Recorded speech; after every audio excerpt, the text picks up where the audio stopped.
My next guest says this is a burning the ships moment for the company, marking a profound shift away from electric vehicles. George Gianarikas, Canaccord Genuity Managing Director, joining us now. George, I love that imagery. It was very Game of Thrones of you, that, he's kind of burning the ships, moving ahead into the brave new future. Musk himself has said for a long time, we're not a car company. That's not why you should own us. That's not what we are. Does this make the moment that it actually isn't a car company? It was incredibly symbolic for them to end S and X production. I mean, these are the two vehicles that sort of anchored the initial ascent of the company. And they've talked about obviously getting into robots and focusing on autonomy. But the two things that really stood out to us were this stop of production, but also the $20 billion the company plans to spend this year on improving production lines for robots, for autonomous vehicles, for batteries. And not included in that number is the potential for them to build a semiconductor fab. So this is a pretty profound shift in strategy. They may generate negative free cash flow this year. And it is exactly that. It's a burn the ships moment. And they're still making electric vehicles, obviously, but they're super focused on an autonomous future, a robotics future driven by AI, and also with clean energy with batteries and solar power. So it's a profound shift, and people should be ready for a ride downward in profits this year in free cash flow, with the potential to come out on the other side with just a sort of a next generation company. So to speak. Well, that ride this year, is that why the stock has now turned lower, do you think? I think so. I mean, look, it was a jarring number. Frankly, it was disclosed on the call. It wasn't in a press release, so we had to sort of listen very closely to what they said yesterday and pick up on that.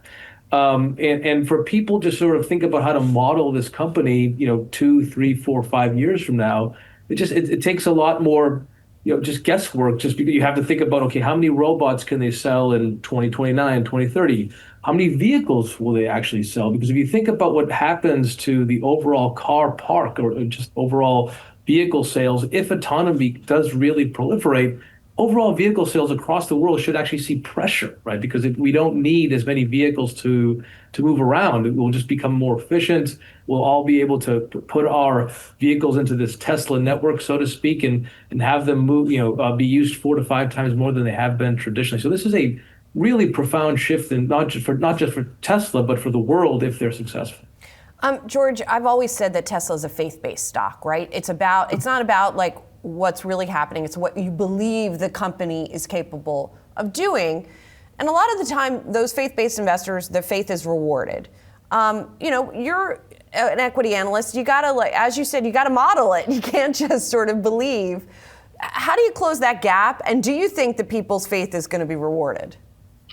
So first of all, we do. I think it's going to be rewarded. And second, I consider myself a little bit of a meat and potatoes analyst. I, like you said, like to look at earnings and multiples for the companies that actually have them. And Tesla has had earnings, and we've always sort of anchored ourselves to an earnings number 2 or 3 years out.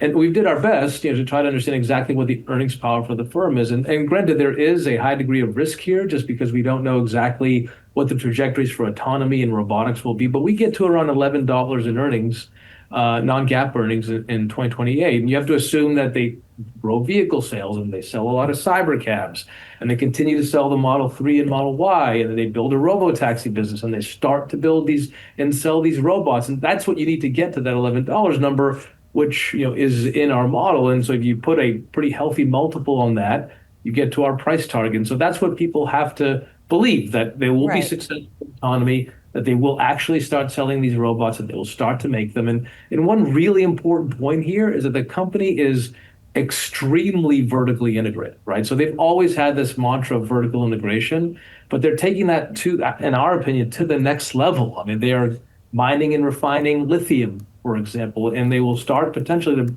to manufacture their own semiconductors.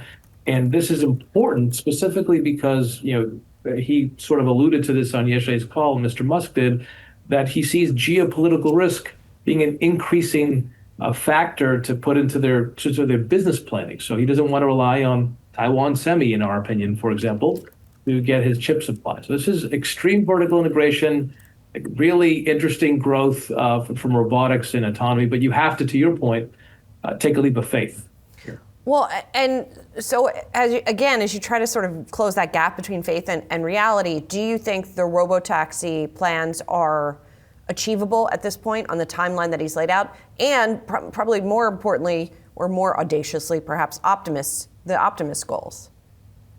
So in terms of robotaxi, he did lay out several cities this year that Tesla plans to embark on and offer their service. They've started in places like Austin and in the Bay Area. So to answer your question, yes, we do believe they'll steadily climb that ladder and proliferate the robotaxi in more markets. And what he said on yesterday's call is that they would be even more ambitious if it wasn't for state and local regulators sort of having to sort of pass muster and make sure that they can get into all these jurisdictions across the country.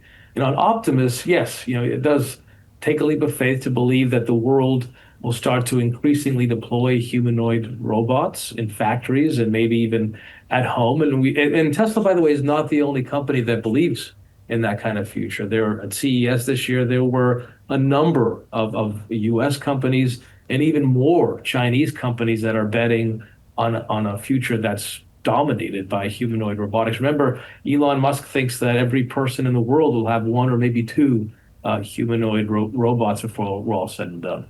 I really don't want a robot, George. I don't know. I don't know. I'm long humans. What can I say? George, thank you so much. I love humans.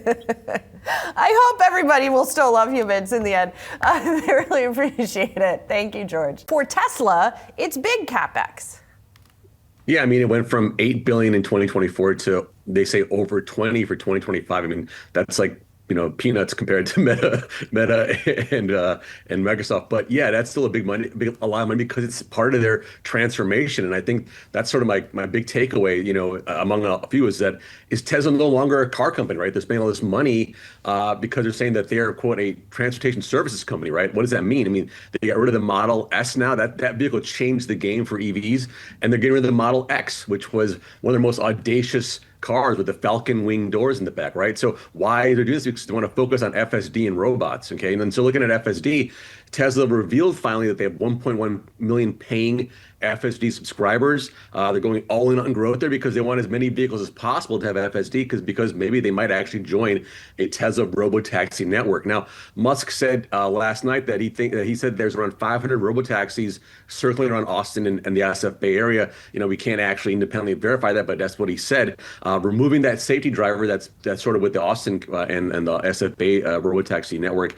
Removing that safety driver is a big deal, and we'll see that ramp up potentially this year, along with the number of new operating regions that they noted last night. The question is, how fast will that come in? Investors want that to happen really fast. And speaking of really fast, Optimus, right? So Optimus, how will that scale? You got rid of the Model X and Model S production lines to build the Optimus lines at the Fremont factory. Tesla looking to reveal the Optimus Gen 3 robot this spring. This is the one that's the production robot, and looking to scale production to before the end of 2026, which I think caught people off guard in a good way. And then they want an eventual capacity of 1 million robots a year. Tesla, I think, made some very interesting comments to your point about stopping production of the X model and the S model and moving more into humanoid robots. And I think that is going to, in fact, be the future. He's made it very clear that's where it's going. So I think there's an opportunity in Tesla for anyone who doesn't own it, like me, to take another look at it. You don't have a Model S or Model X. I think you're a gas-powered car guy like me, and that's cool, man. But why we should care about what Elon said about S and X, and if you like Tesla, you got to care, because now he's going to take those factory lines and he's going to start pumping out humanoid robots. At some point, Elon's got to, we need to see these robots, and they need to start making money, and they need to start making money real soon. Right. And I think, he's taking us down that road. He's made it very clear that that's where he wants to go. And he's even showed us, right, in certain, you can see it in expos, you can see it at conferences, whatever. He brings out the robots, they talk about it. I think it is the future. I think he's going to bring it there. Look, Elon Musk doesn't promise and not deliver. He promises and he delivers. And so it's a matter of time of, converting that manufacturing from cars to these robots. But I suspect that it's going to be very exciting, and I suspect that he's going to do it, and he's going to do it in a big way. Ellen, let me lean into your balance sheet analysis skill set. We were just listening to you talk about free cash flow on Microsoft.